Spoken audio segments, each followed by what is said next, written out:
ஆண்டவராகிய இயேசு கிறிஸ்துவினாவது வந்திருக்கிற யாவருக்கும் அன்பின் நல்வாழ்த்துக்கள். பிதாவாகிய தேவனாலும் கர்த்தராகிய இயேசு கிறிஸ்துவனுடைய கிருபையினாலும் உங்களுக்கு சமாதானம் உண்டாவதாக. நம் ஆண்டவராகிய இயேசு கிறிஸ்துவினால் சீக்கிரம் வருகிறார். நம் தேவனை சந்திக்க என்னென்னும் ஆயத்தமா இருக்கணும். அல்லேலூயா. ஆண்டவராகிய இயேசு கிறிஸ்துவானவர் மனுஷகுமாரனாய் வெளிப்பட்டு நம் சிலுவையிலே பாடுகளை அடைகிற போது பேசின 4வது வார்த்தை மத்தேயு சுவிசேஷம் 27:45. அது 9ஆம் மணி நேரத்திலே இயேசுவானவர் சத்தமாய் கூப்பிட்டு ஏலி ஏலி லாமா சபக்தானி என்று சத்தமிட்டு சொன்னார். அதற்கு என்ன அர்த்தம்? என் தேவனே ஏன் என்னை கைவிட்டீர் என்று சொல்லி அர்த்தமாம் என்று சொல்லி நமக்கு எடுத்துரைந்து, ஏன் இயேசுவானவர் அந்த இடத்துல தேவனை நோக்கி கூப்பிட்டார், தேவனை நோக்கி வேண்டிக் கொண்டார் அப்படின்னா சிறு உதாரணம் சொல்லலாம். ஒரு தகப்பன் தாய் இருக்காங்க, தன்னோட பிள்ளைகளை வெளியே அனுப்பிடுவாங்க. அவரோட பராமரிக்காம அவர் கவனிக்காம தள்ளி அனுப்பி விட்டுறாங்க. அப்போ அந்த பிள்ளைகளுடைய சஞ்சலிப்பு தவிப்பு எப்படி இருக்குதுங்கிறது இந்த நேரத்துல இதை உணர்த்துது.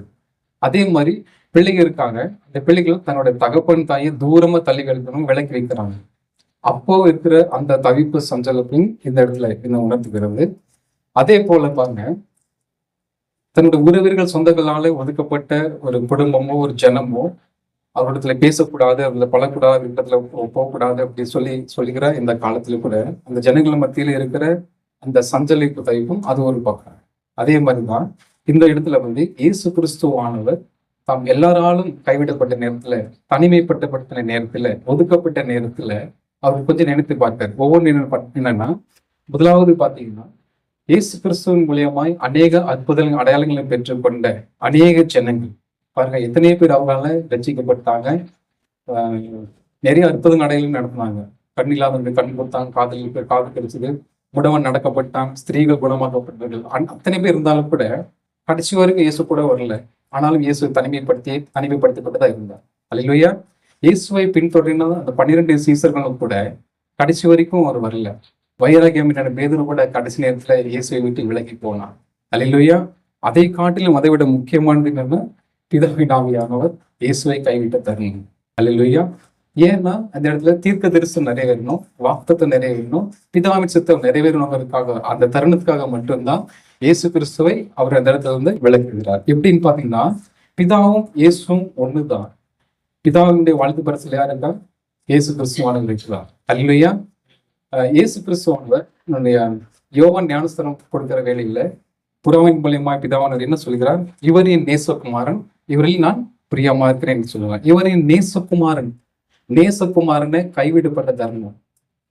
இவர் நேசகுமாரன், இவரில் பிரியமா இருக்கிற ஒரு குமாரனை கைவிடப்பட்ட தர்மம் அப்படின்னு சொல்லி இயேசு அந்த இடத்துல இருக்கிற போது அவனோட தவிப்பு சஞ்சலிப்பு அது ஒரு துக்கமா இருக்கிறது. ஏன் இந்த பாடுகளை நம்ம அனுபவிக்க போறோம், ஏன் இதை நமக்கு சஞ்சலத்தை தவிப்பு நினைக்கிற போதுதான் கர்த்தர் சொல்லுகிறார், நம்முடைய பாவங்களை அவர் சுமக்கிற போது, நம்முடைய அக்கரங்களை சுமந்திருக்கிற போது, மாம்சமாய் வெளிப்படுகிற போது அதற்கான பாடுகள் அனுப்பிவது தானே அவர் சொல்கிறார், என் தேவனே ஏன் என்னை கைவிட்டு லாமா சபக்தானி அப்படின்னு சொல்லுகிறார்.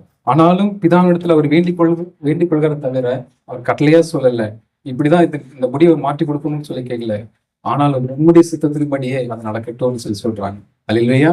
அதனால இயேசுவானவர் எல்லா நேரத்திலும் எல்லா விதத்திலும் பிதாவின் சித்தத்தையே நிறைவேற்றி கொள்கிறவரா இருந்தார். அல்லேலூயா. அதே போலதான் நம்முடைய வாழ்க்கையிலும் எல்லா நேரத்திலும் நம்முடைய பிரேயர் பண்ணும்போது நம்முடைய சரீர பலவீனம் இருக்கும், ஆவியில உற்சாகம் தான், ஆனா மாம்சம் பலவீனமா இருக்குதுன்னு சொன்னாங்க கூட. நம்ம எவ்வளவு நேரம் பாடுறோம் செபிக்கிறோம், அன்னிபாசி பேசுறோம், ஆனாலும் சிலப்பட்ட நேரங்கள் எப்படா முடிச்சுப்போம் அப்படிங்கிற மாதிரி இல்லாம பிதாவோட சுத்தத்தை முழுவதுமாய் நாம் நிறைவேற்றுகளா இருக்கணும். அல்லேலூயா.